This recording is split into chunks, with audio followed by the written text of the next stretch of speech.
मनमना भव यानी वशीकरण मंत्र है।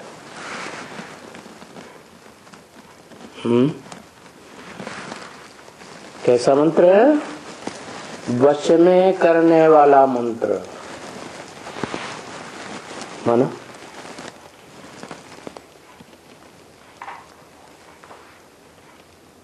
वश में करना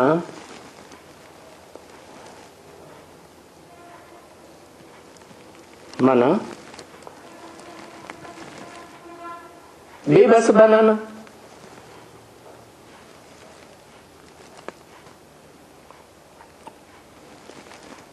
और ये बस में करना, वशीभूत करना, ये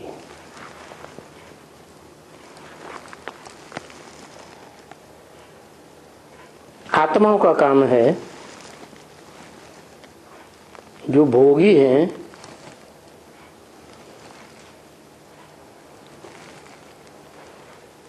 या जो सदा अभोक्ता है उसका काम है।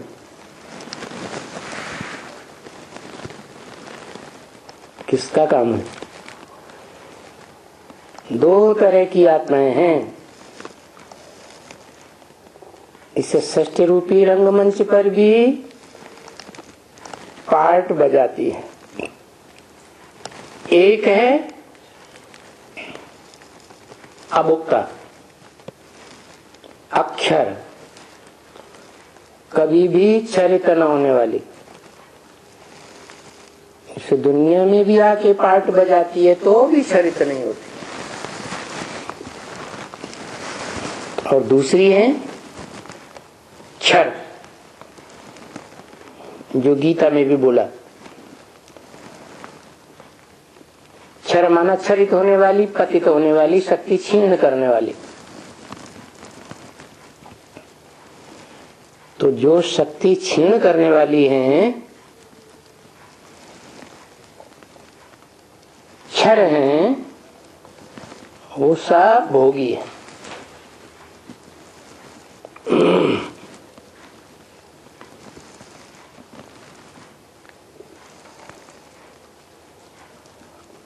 और भोग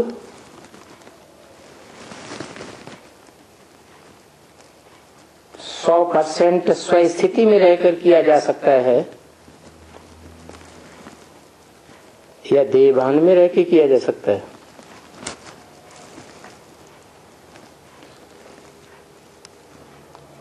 सौ % स्वस्थिति में रह के किया जाए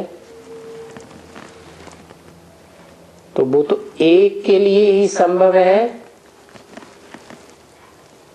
जो 100% स्वस्थिति में रहता है और 100% अभोक्ता है। उसे भोग करने की दरकार ही नहीं।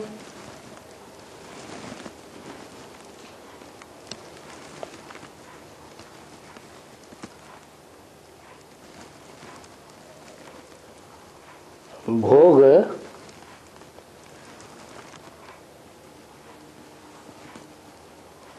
करने वाला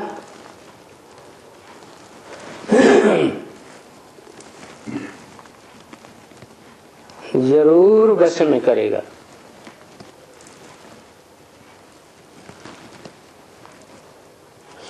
स्वतंत्र बनेगा, स्वतंत्र बनाएगा।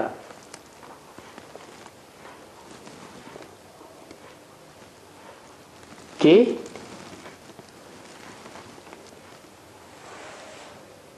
स्वतंत्र तो बनना चाहेगा, लेकिन जब तक स्वतंत्र रहेगा तब तक स्वतंत्र रखना पड़े। और जब वशीभूत करेगा, कोई को वश में करेगा, तो प्राकृतिक नियम है उसको भी वश में आना पड़ेगा। तो एक ही आत्मा है जो कभी किसी को वशीभूत नहीं करती, परतंत्र नहीं बनाती। क्या नारा है? स्वतंत्र रहो, स्वतंत्र रहने दो। इसलिए इस सृष्टि पर आता भी है सुप्रीम सोल, तो सभी आत्माओं को स्वतंत्र छोड़ता है। चाहो तो मेरी बात मानो, चाहे चाहे ना मानो।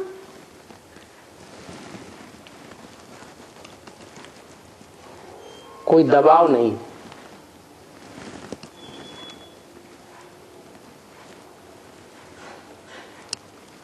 बाकी जो भोगी आत्माएं हैं वो सब ऐसी ही है, जो वशीभूत होती है और वश में करना चाहती है।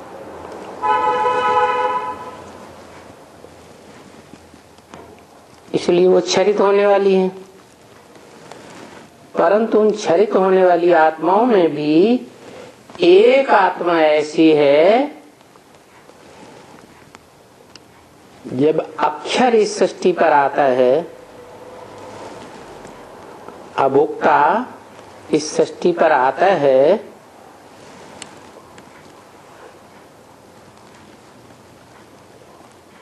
तो दूसरों को वश में करना भूलना चाहती है, भूलने का पुरुषार्थ करती है और भूल ही जाती है।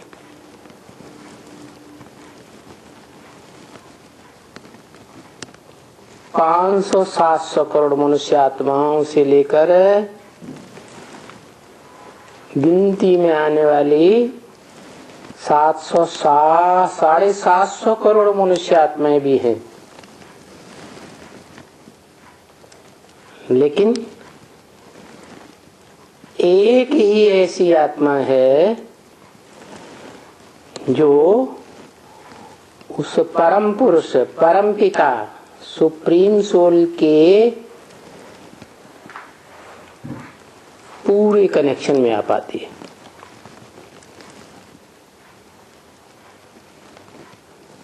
इसलिए वो भी सदा काल के लिए तो नहीं कि भूत भविष्य वर्तमान सदा काल के लिए अभोक्ता बन जाए, लेकिन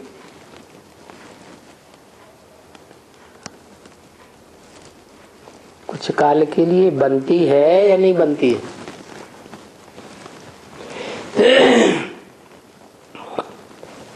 जैसे कोई भी धर्म पिताएं आए तो उनका कार्यकाल ज्यादा से ज्यादा 100 साल, 100 साल के अंदर वो अपने धर्म की स्थापना कर देते हैं। ऐसे ही जो सुप्रीम सोल सदैव स्वस्थिति में रहने वाला सदाशिव है, वो भी इस सृष्टि पर आता है तो 100 साल के अंदर ही स्वधर्म की स्थापना करता है। स्व क्या है? आत्मा। आत्मिक धर्म की स्थापना करता है, देह धर्म की नहीं। देह विनाशी तो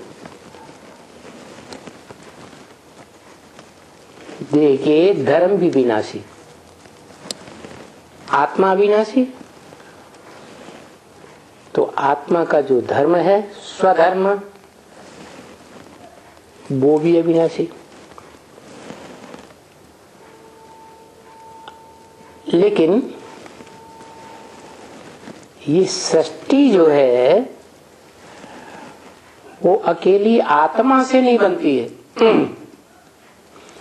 क्या ये सृष्टि अकेली आत्मा से तो नहीं चलेगी।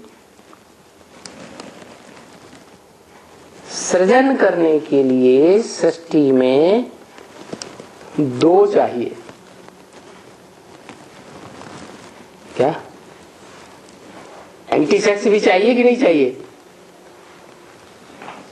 तो वो सुप्रीम सोल जो सदा शिव है, स्वस्थिति में रहने वाला है, वो भी इस सृष्टि में आता है तो भोगी आत्माओं के बीच में ऐसी आत्मा चुनता है जो इस सृष्टि रूपी रंगमंच पर होते हुए भी जब तक उसके आने का टाइम होता है तब तक आत्मिक स्थिति में रहती है। क्या?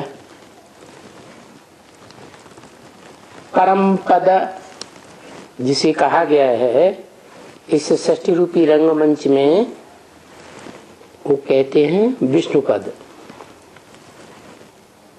No wish at all, Vishnu में अंतिम जन्म तक भी विष नहीं होता। मना ऐसी आत्मिक स्थिति धारण करके रहता है कि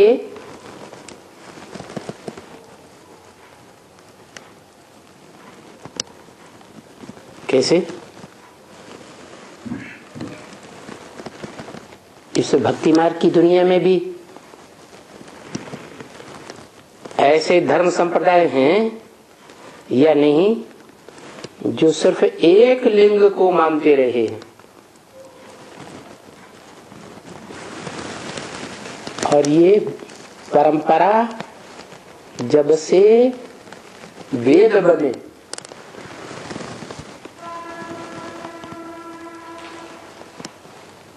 तब से चलती रही।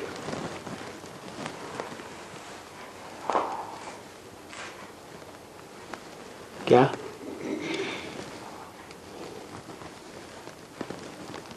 वेदवाणी ये कहती है एको सद्विप्रा बहुधा बदंती।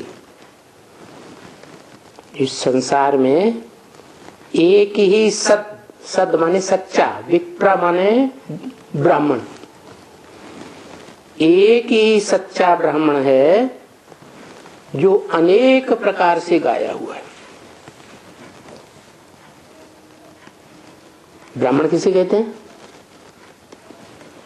हैं? ब्राह्मण उसे कहते हैं जो पहली बार तो छी गर्भ से जन्म लेता है।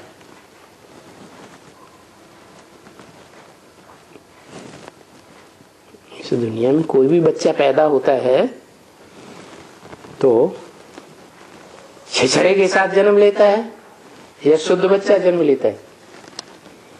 कोई भी प्राणी मात्र हो शुद्ध जन्म लेता है, छिछड़े के साथ जन्म लेता है। तो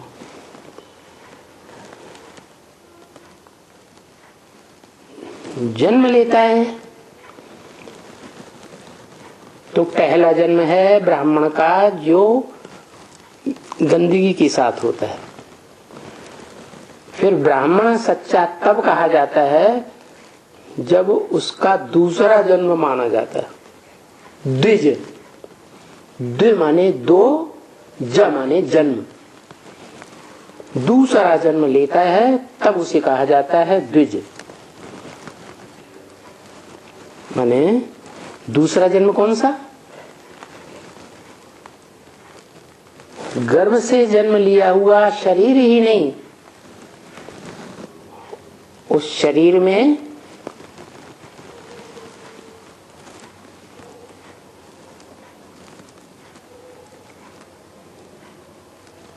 यज्ञोपवीत धारण करे।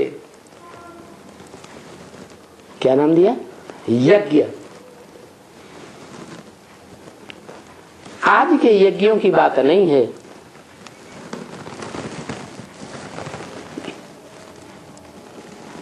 द्रव्य स्वाहा करते हैं,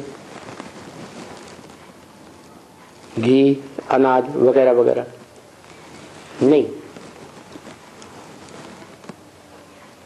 सृष्टि के आदि काल में जब वो अक्षर सुप्रीम सोल आया था, सदा शिव जिसे कहते हैं,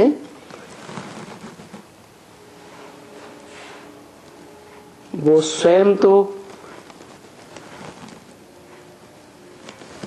किसी को वशीभूत नहीं करता,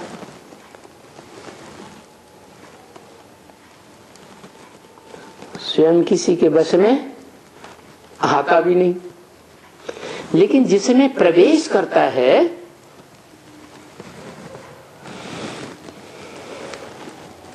वो सबसे बड़ा वशीकरण मंत्र लेने वाला है, वशीभूत करने वाला।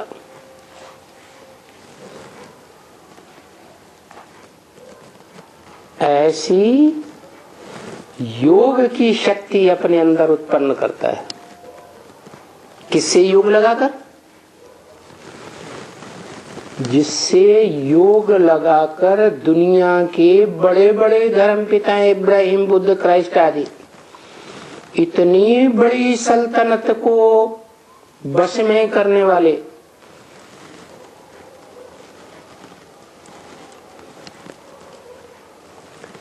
वो निराकारी स्टेज में रह करके निराकारी शिव को याद करके भले कितनी भी कठिनाई हो तो भी उस कठिन स्टेज में भी उस निराकार एक शिव आत्मा को याद करके पावर लेते हैं। कौन सी पावर है? याद की पावर। लेकिन वो उस सुप्रीम सोल को याद नहीं करते, न जानते हैं न पहचानते हैं, जो सदा शिव कहा जाता है। लेकिन वो जिसमें प्रवेश करता है, साकार शरीरधारी मनुष्य में, सृष्टि के बीज में,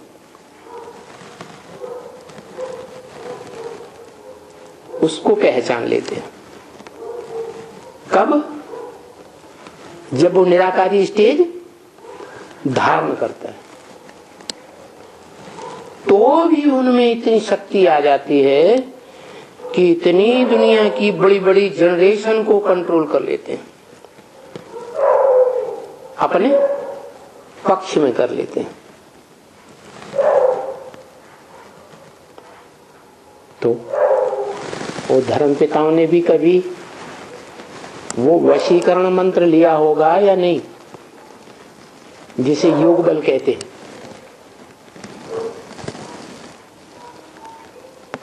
क्या है वशीकरण मंत्र?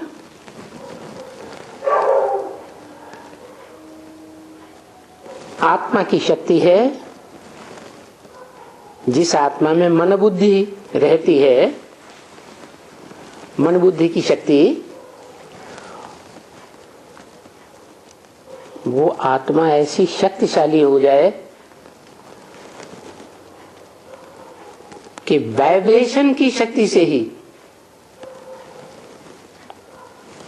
अनेकों को चेंज कर दे, वाइब्रेशन को। हाँ, कोई में ये ताकत कम होती है, कोई में ज्यादा होती है। मिसाल के तौर पर जैसे नेहरू जी थे, उनके पीछे से लोग बहुत बुराई भी करने वाले थे, लेकिन जब सामने आकर के भाषण करते थे तो उनके वाइब्रेशन में आकर के सारी ही जनरेशन उस समय तो उनके पक्ष में हो ही जाती थी। तो ये कौन सी पावर हुई है? आत्मा की दृष्टि की पावर कहें,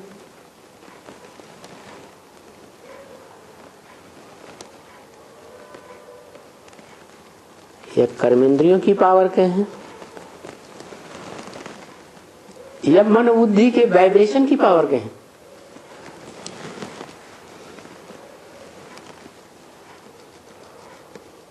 तो इसको कहा जाता है विज्ञान। वि माने विशेष, ज्ञान माने ज्ञान। वो सुप्रीम सोल क्या देता है? ज्ञान देता है या विज्ञान देता है? कौन सी पावर देता है? ज्ञान की पावर देता है। देखा जाए तो वो ज्ञान की पावर सर्वोपरि पावर है, परंतु प्रैक्टिकली अभ्यास में लाई जाए तभी सर्वोपरि पावर बन सकती है।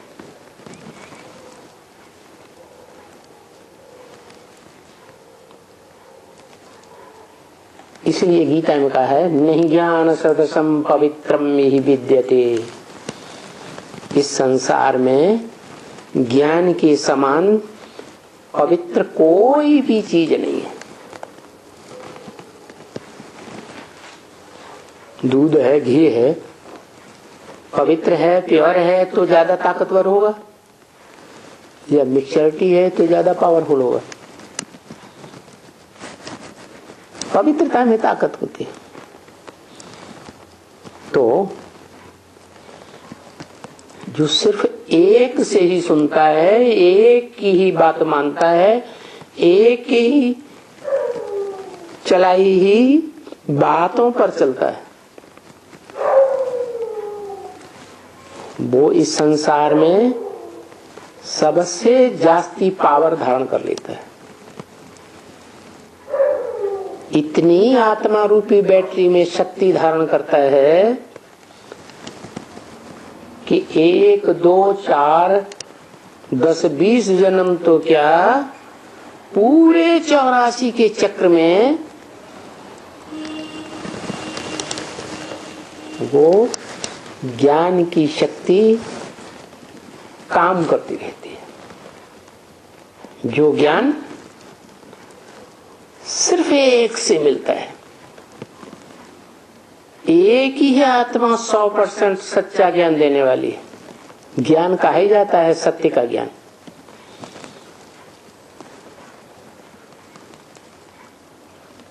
इसीलिए उस सुप्रीम सोल गॉड फादर को अंग्रेज लोग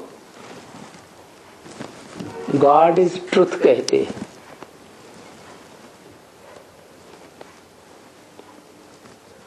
और ये भी कहते हैं ट्रुथ इज वन। क्या?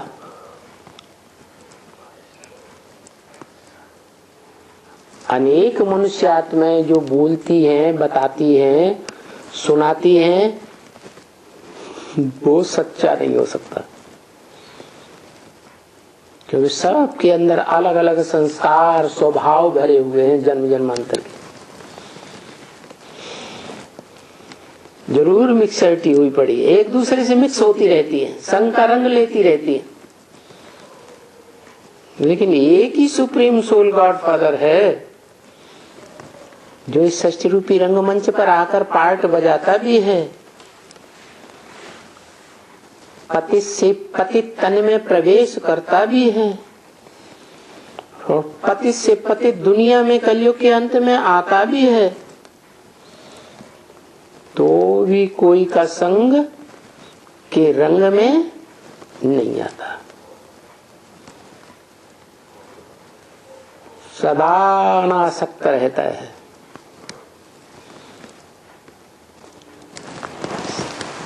सदा साक्षी होकर पाठ बजाता है। क्या साक्षी होकर?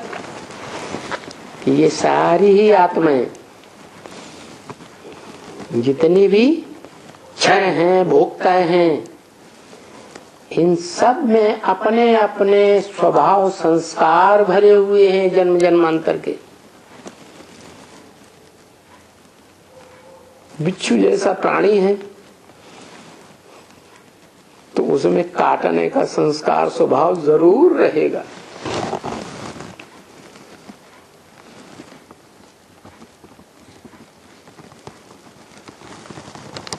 हर प्राणी मात्र अपने स्वभाव संस्कार से बंधा हुआ है। हाँ, वो स्वभाव संस्कार कभी सात्विक हो, कभी रजो प्रधान हो, कभी तमो प्रधान हो। क्योंकि इस दुनिया की ये रस्म पक्की है कि इस दुनिया में जो भी चीज है, क्या इससे सृजित होने वाली सृष्टि में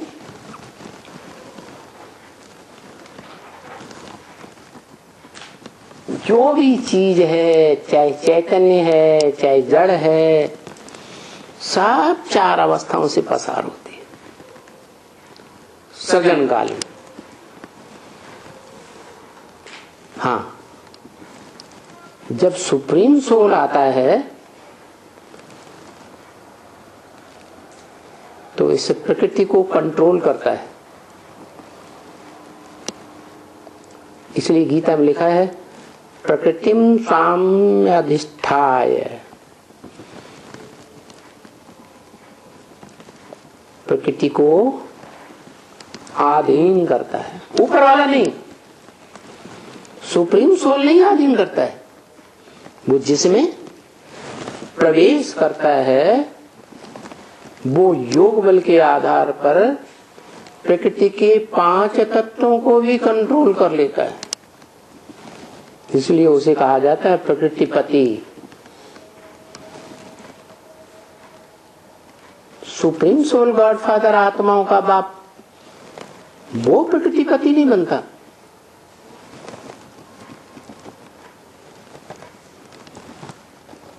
वो तो स्वतंत्र रहता है, स्वतंत्र बनाता है।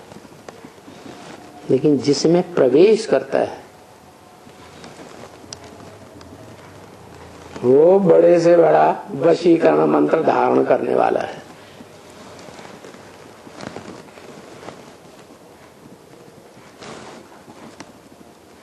वो जब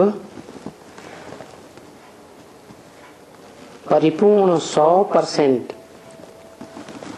आत्मिक स्टेज धारण करता है और 100% देहभान को त्याग कर देता है, तो उसमें इतनी शक्ति होती है, इतनी पावर होती है कि सारे संसार का भी विनाश कर दे तो भी उसका कुछ भी नहीं बिगड़ता। जो गीता में आया हुआ है, आत्मनिष्ठ व्यक्ति सारे संसार का भी विनाश कर दे तो कर सकता है और करता भी है। इसलिए शास्त्रों में उसका नाम विनाशकर्ता मूर्ति शंकर नाम दिया है। कैसे विनाश करता है? वो भी देवभान में रहकर विनाश नहीं करता। कैसे करता है? आत्मिक स्टेज में रहकर विनाश करता है। और ऐसी आत्मिक स्टेज धारण करता है जो इस दुनिया की परे स्टेज है, जिसे कहते हैं ब्रह्मलोक, पारलोक, शांति धाम। माना सारी दुनिया का महाविनाश होता है, भयंकर उथल पथल होती है सारी दुनिया में, तो भी वो आत्मिक स्टेज से विचलित नहीं होता है। ऐसी नहीं, ऐसी स्टेज बनाने वाला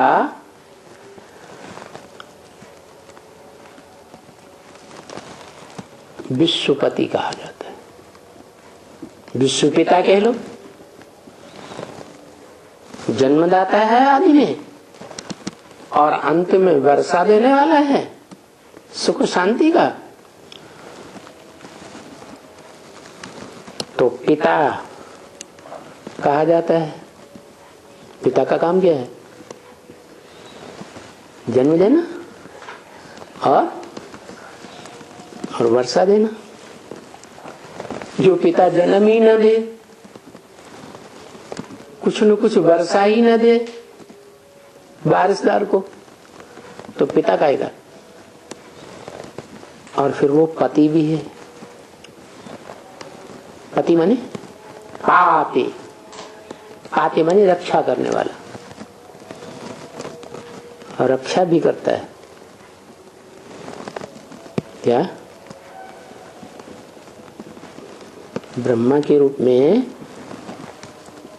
स्थापनाकारी है, जन्मदाता है। तो जिसको जन्म दिया उसकी रक्षा करना ये भी तो एक धर्म ही है। जन्म देता जाए, उनकी सुरक्षा न करे तो जन्मदाता का जन्म देना ही बेकार हुआ। तो वो विष्णु भी है, सुरक्षा करता है। इसलिए जो सबसे जास्ती रक्षा करने वाला है और जीवन भर रक्षा करने वाला है, उसे कहा जाता है पति।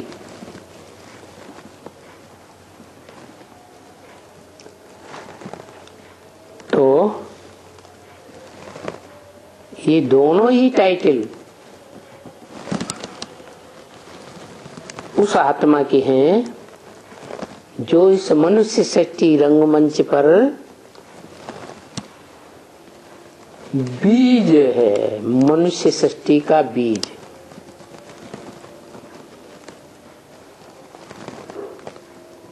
बीज माने ही पिता। जो गीता में बात आई ना, अहम बीज प्रदप पिता, मैं इस सृष्टि में बीज डालने वाला पिता। कैसा पिता है? सदाकाल चैतन्य, सदाकाल क्षर या अक्षर?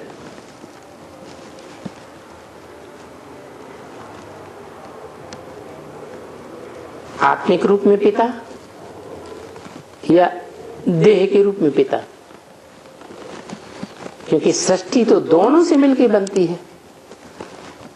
आत्मा भी चाहिए और साकार शरीर भी चाहिए। तो वो कैसा पिता है? जो बीज प्रदप पिता कहा जाता है इस सृष्टि में।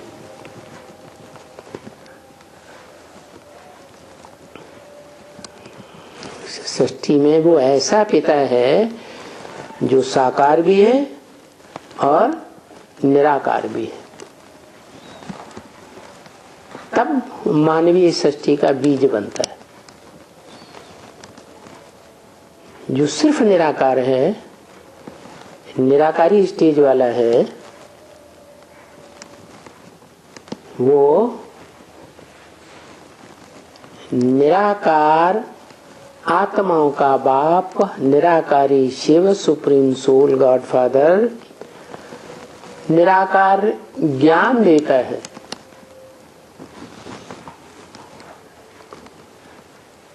लेकिन जिसको पहले पहले आत्मा रूपी बच्चों में सर्वप्रथम ज्ञान देता है, या समझो ज्ञान लेने वाला ज्ञान लेता है। क्यों? क्योंकि न वो देता है और न वो लेता है। उसके लेन देन का हिसाब किताब है किसी से? जिसको देगा उसे लेना भी पड़े, जिससे लेगा उसको देना भी पड़े।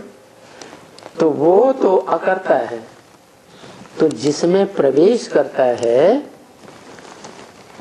वो स्वयं ही उस ज्ञान के अकूट भंडारी निराकार सुप्रीम गॉड फादर से स्वयं ही लेता है। क्या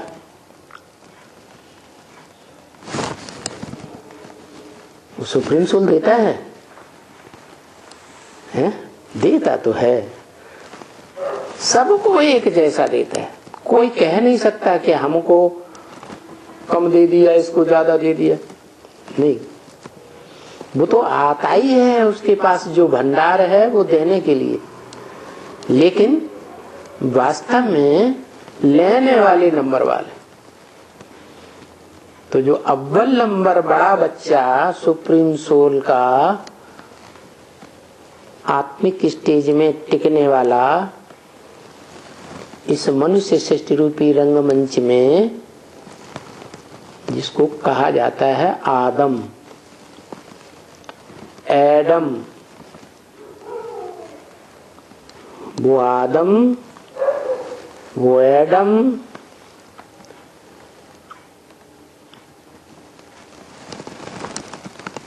इस मनुष्य सृष्टि में उसका दिया हुआ ज्ञान का भंडार, सत्य का भंडार सबसे पहले और सबसे जास्ती ले लेता है। जैसे दुनिया में भी देखा जाता है, कोई बाप का बड़ा बच्चा माता पिता से ज्यादा ताकत लेता है जीवन में, या छोटे बच्चे ज्यादा ले पाते हैं? छोटे बच्चे लेते हैं। हाँ, छोटे बच्चे तो बाद में आते हैं।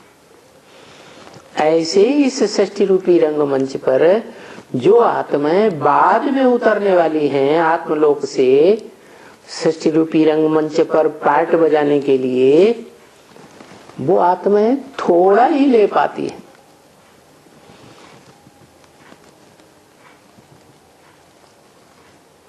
और जो सृष्टि रूपी रंगमंच पर सबसे पहले पार्ट बजाने वाली आत्मा है, एकमात्र वो आत्मा जो परम आत्मा कही जाती है। गीता में भी बोला है, परमात्मा इति उदाहरत। उसे परमात्मा इस प्रकार कहा जाता है क्योंकि परमात्मा और परम पिता में अंतर है। परमात्मा वो जो पार्ट बजाने वाली आत्माओं में सबसे बड़ा पार्टधारी है।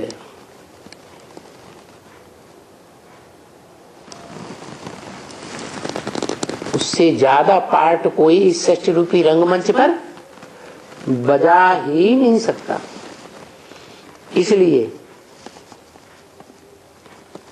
भारतीय परंपरा में, शास्त्रों में उसका गायन है आदिदेव।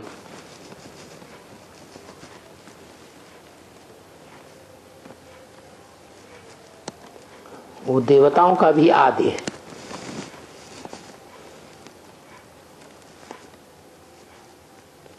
मनुष्यों का भी आदि है। और इस दुनिया में जो भी है, चाहे राक्षस भी हैं तो उनका भी आदि है। यहां तक कि 84 लाख योनियां जितनी भी हैं, उनके भी स्वभाव संस्कार उस एक बीज में, जो मनुष्य सृष्टि रूपी वृक्ष का बीज एकमात्र है। प्राणी मात्र के संस्कार उसमें भरे हुए हैं। इसलिए शास्त्रकारों ने लिख दिया है क्या कि मनुष्य आत्मा है 84 लाख जन्म लेती है। 84 लाख जन्मों से आवर्तन करने वाली 84 लाख प्राणियों के स्वभाव संस्कार को अपने अंदर धारण करने वाली सिर्फ एक ही मनुष्य आत्मा है, देवात्मा कहो, अरे भगवान कहो, क्योंकि भगवान तो भगवान ही पैदा करेगा ना। सुप्रीम सोल गॉड फादर असली भगवान है, वो भगवान भगवती ही पैदा करता है। एक है तो पहले एक को जन्म देता है।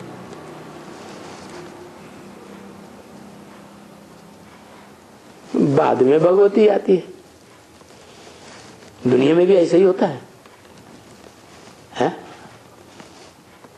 परिवार में कोई बाप का बच्चा होता है तो बच्चा पहले, पुत्र पहले या पुत्रवधू पहले या साथ साथ? पहले पुत्र पहले, फिर बाद में पुत्रवधू आती है। ऐसे ही तो सृष्टि चलती है। तो ये सृष्टि की सारी परंपराएं एक से चलती है, श्रेष्ठ परंपराएं। और भ्रष्ट परंपराएं जितनी भी हैं वो मनुष्यों के द्वारा बनाई जाती है, जिन मनुष्यों को नर कहा जाता है। वो नर ही नरक बनाता है इस दुनिया को। और जो सर्वोपरि स्टेज वाला भगवान है वो क्या बनाता है? भगवान भगवान भगवती बनाता है, नर को नारायण बनाता है। क्या?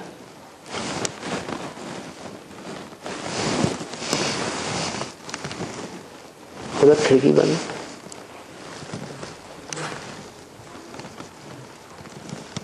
नर को नारायण बनाता है। नारायण का मतलब ही है नार आयन। आयन माने घर, नार माने ज्ञान जल। जो ज्ञान जल का घर है, माने उसके शरीर रूपी घर में रोम रोम में ज्ञान भरा हुआ है।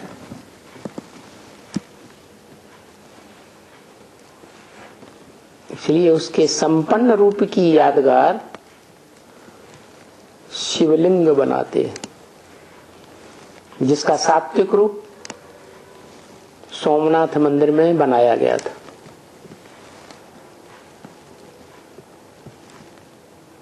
लाल लाइट का पत्थर बड़ा,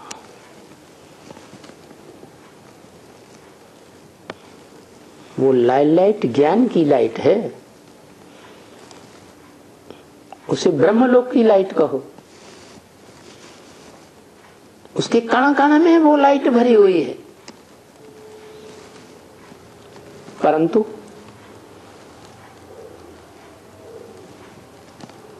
वो लाइट भी जड़ है या चैतन्य है? ये लाइट है, ये जड़ है या चैतन्य है? जड़ है। ऐसे ज्ञान भी अपने में जड़ है, लेकिन जो धारण करने वाली आत्मा है वो चैतन्य होती है।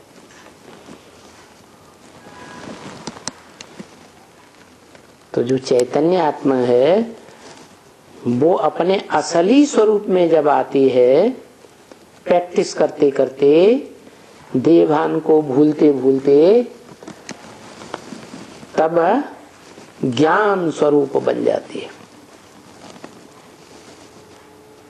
और एक आत्मा ऐसी है मनुष्य सृष्टि में जो ऐसी ज्ञान स्वरूप बनती है कि शरीर रहते रहते ही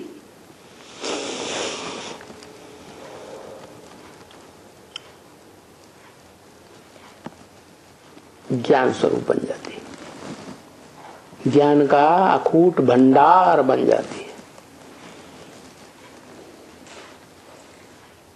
जैसे कोई दुनिया में बीज होता है वृक्ष का, तो बीज देखने से ही सारा वृक्ष याद आ जाता है। माने बीज में सारा वृक्ष भरा हुआ है। जैसे कोई रिकॉर्ड होता है, डीवीडी होती है, पेन ड्राइव होता है, चिप होती है, कितनी छोटी सी होती है, उसमें कितना रिकॉर्ड भरा हुआ होता है। ऐसे ही आत्मा भी एक रिकॉर्ड है, लेकिन सब आत्मा एक जैसा रिकॉर्ड नहीं। कोई बड़ा रिकॉर्डर, कोई छोटा रिकॉर्डर, कोई मध्यम रिकॉर्डर। तो आत्मा जो रिकॉर्ड है, जो चैतन्य रिकॉर्ड है, उन आत्माओं के बीच एक ऐसी रिकॉर्ड है जिसमें 84 जन्म तो क्या, 84 जन्मों को भी क्रॉस करके, सारी मनुष्य सृष्टि को क्रॉस करके पार्ट भरा हुआ है, और वो कभी खलास ही नहीं होता। लेकिन मनुष्य सृष्टि में एक ही रिकॉर्डधारी ऐसी आत्मा है। तो वो रिकॉर्डधारी आत्मा में सबसे जास्ती वशीकरण मंत्र भरा हुआ है, जो सारी सृष्टि को महाविनाश के काल में अपने वश में कर लेता है।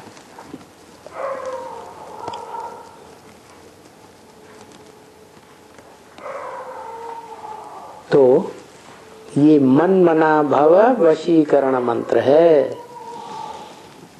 कौन देता है? अरे कौन देता है? देने वाला कौन? अरे ऊपर वाला या नीचे वाला? हाँ, ऊपर वाला न किसी को कुछ देता है न किसी से कुछ लेता है। वो ज्ञान का अखूट भंडारी भी है, तो भी ये कोई नहीं कह सकता कि वो देता है। हाँ, लेने वाले लेते हैं, कोई ज्यादा ले लेता, कोई कम, कोई मध्यम। तो मन मना भव का वशीकरण मंत्र ऊपर वाला सुप्रीम गॉड फादर नहीं देता, आत्माओं का बाप। वो जिसमें प्रवेश करता है वो वशीकरण मंत्र देने वाला बनता है। पहले था नहीं। क्या? वशीकरण मंत्र माने योग की पावर, योग बल।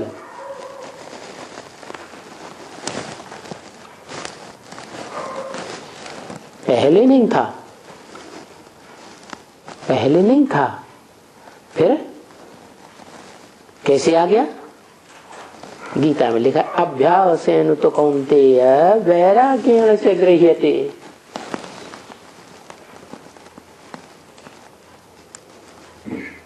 हे अर्जुन, ज्ञान धन का अर्जन करने वाला अर्जुन, ये वशीकरण मंत्र की पावर, योग बल की पावर, विज्ञान की शक्ति, 5 तत्वों के विज्ञान की शक्ति नहीं, भौतिक शक्ति नहीं, पंचभूतों से बनाई हुई भौतिक शक्ति। कौन सी शक्ति? आत्मिक शक्ति, अध्यात्म शक्ति। अधिमाने अंदर, आत्मा ने आत्मा के अंदर की शक्ति जागृत करने के लिए अभ्यास करना पड़े। Practice makes man perfect. क्या प्रैक्टिस करनी पड़े? देहभान को त्यागो, देहभान को भूलो। क्या याद करो? मैं ज्योति बिंदु निराकार अविनाशी आत्मा हूं, जिसमें मन बुद्धि की पावर भरी हुई है। ये प्रैक्टिस करो। प्रैक्टिस तो धीरे धीरे ही होगी। हाँ, कोई स्टूडेंट्स क्षिप्र गति वाले होते हैं, कोई धीमी गति वाले होते हैं। जो क्षिप्र बुद्धि होते हैं वो तीव्र गति से धारण कर लेते हैं, लेकिन जो आत्मा की चैतन्य शक्ति बुद्धि है, मन बुद्धि, उसको सक्रिय बनाने के लिए, तीव्र बनाने के लिए ये वशीकरण मंत्र है, योग बल। किससे योग लगाना है? उस निराकार शिव ज्योति बिंदु सुप्रीम गॉड फादर से तो जो उसका आत्माओं के बीच बड़ा बच्चा है, वो ही पावर ले पाता है पूरी ज्ञान की। दूसरे बच्चे कोई ज्ञान की इतनी पावर ले ही नहीं पाते।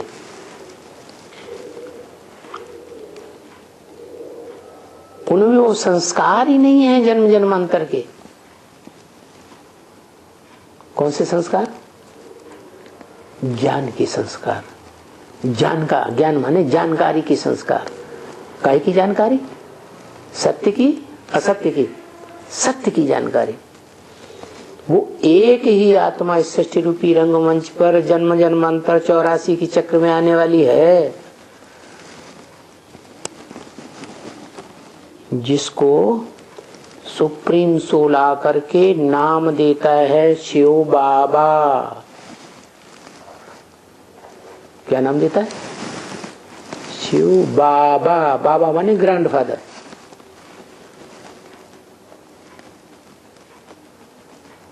वो देहधारियों में जो बड़े बड़े पावरफुल देहधारी हैं, ब्रह्मा, अब्राहिम, बुद्ध, क्राइस्ट,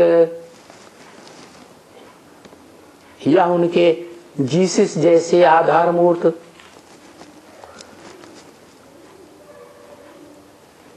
उन सब के बीच में ये जो आत्माओं में, भोगी आत्माओं के बीच बड़ा बच्चा है, जिसका नाम गीता में परमात्मा है, हीरो पार्टधारी, वो सबसे जास्ती पावरफुल है। मुसलमानों में उसे नाम दिया है 8 ऊंचे से ऊंचे फरिश्ताओं में सबसे ज्यादा जबरदस्त जबराइल।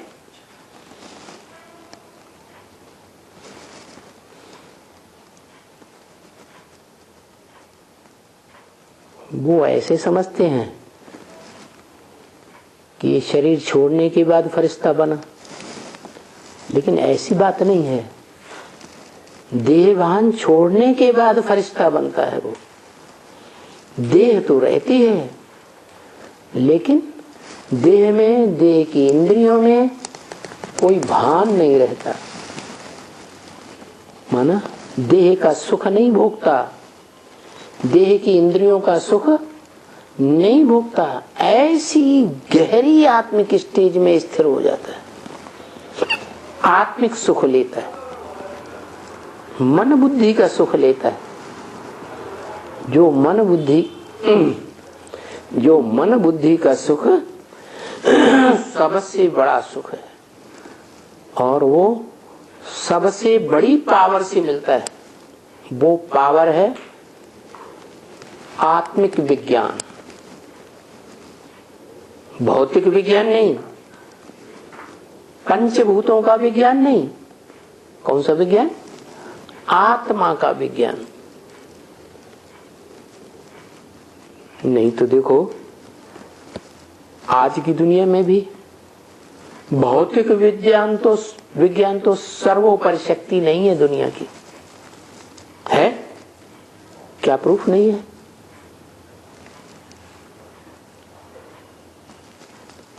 भौतिक विज्ञान भी हार खा गया। कैसे? है? बरमूला ट्रायंगल। इस दुनिया में ऐसा स्थान है जहां वैज्ञानिक भी जाने से घबराते हैं, जाते ही नहीं।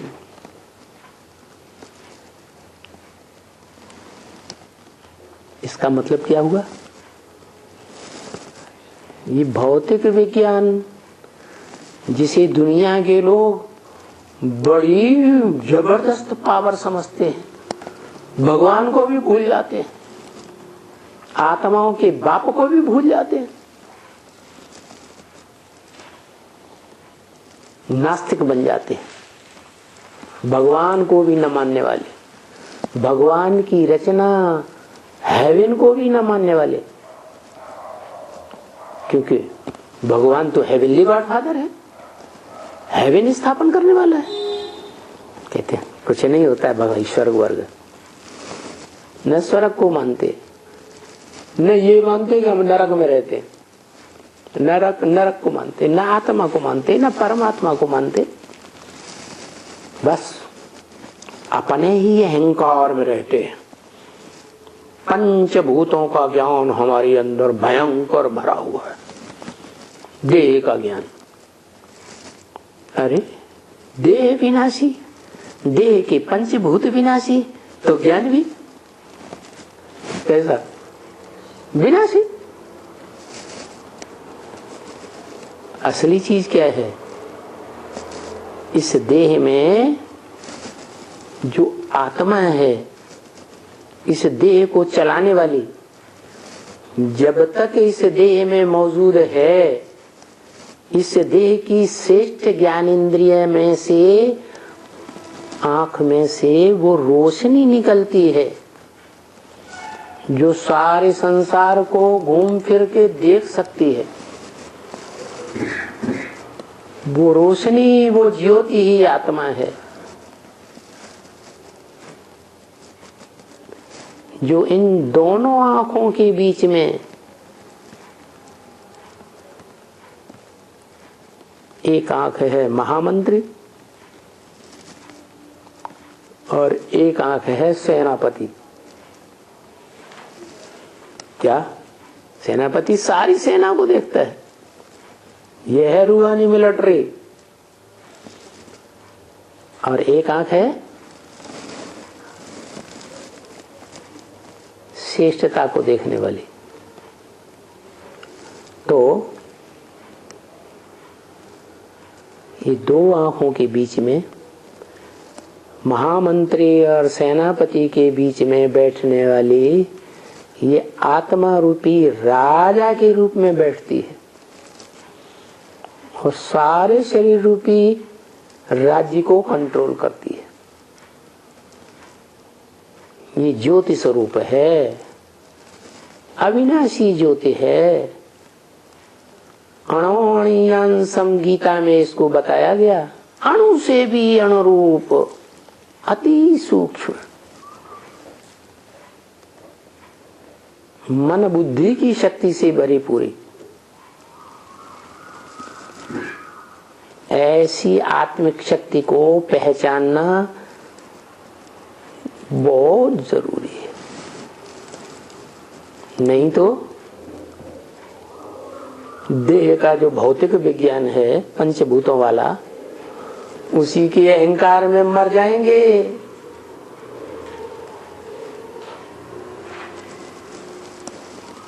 इसलिए इस देहभान को त्यागना पड़े, भूलना पड़े,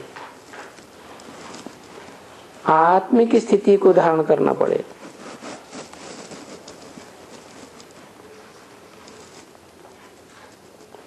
अभी कौन सा वशीकरण मंत्र जपते रहे? मन मना भव, मेरे मन में समा जा। कौन बोला? ऊपर वाला आत्माओं का बाप, या आत्माओं का बाप जिसमें प्रवेश करता है, जिस ज्ञान का अर्जन करने वाले अर्जुन के शरीर रूपी रथ में प्रवेश करता है, वो बोलता है। कौन बोलता है? अर्जुन बोलता है या भगवान बोलता है? उसके रथ में चलाने वाला सारथी बोलता है। कौन बोलता है? मन मना भव। नीचे वाला है या ऊपर वाला? ऊपर वाला है? नीचे वाला बोलता है, वो बोलता है मन मना भव, क्योंकि उसी को मन है। मन चलायमान होता है, चंचल होता है, उस चंचल मन को कंट्रोल करता है। तो ये वशीकरण मंत्र जपते रहे, वो है मंत्र। वो मंत्र को जपेंगे तो क्या होगा? मंत्र जपे तो तिलक लगे। रामायण में कहा है ना, तुलसीदास चंदन घिसे तिलक देत रघुवीर। जो ज्ञान का मंथन करना है आत्मा के अंदर, तो जितना जितना मंथन करेंगे ईश्वरीय ज्ञान का, क्योंकि एक ईश्वर से ही ज्ञान आता है, उतना उतना क्या होगा? विश्व की बादशाही का तिलक लगेगा। राज तिलक जिसे कहते हैं, राजाओं को तिलक लगता है राजाई का। वो तिलक भगवान ही देता है। भगवान के भी दो रूप हैं, एक निराकार, एक निराकार भी है तो साकारी भी बनता है। तो जो सबसे जास्ती चंदन मंथन ज्ञान का करने वाली आत्मा है, उसका नाम है तुलसीदास। क्या? तुलसीदास चंदन घिसे तिलक देत रघुवीर। क्योंकि ब्रह्म वाक्य है क्या कि अपने अपने शास्त्रों में अपनी अपनी कथा कहानियां लिख दी है। तो रामायण में जो राम की कथा है वो किसने लिखी? राम वाली आत्मा ही तुलसीदास के रूप में जन्म लेती है कलयुग में, और द्वापर के आदि में वाल्मीकि के रूप में जन्म लेती है और रामायण लिखती है।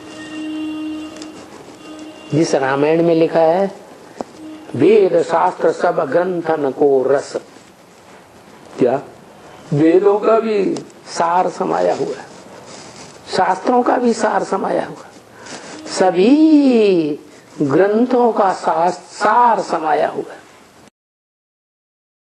वेदों का सार तो गीता में है, जो हम ब्राह्मणों का धर्म ग्रंथ है। असली ब्राह्मण ही सो देवता बनते हैं।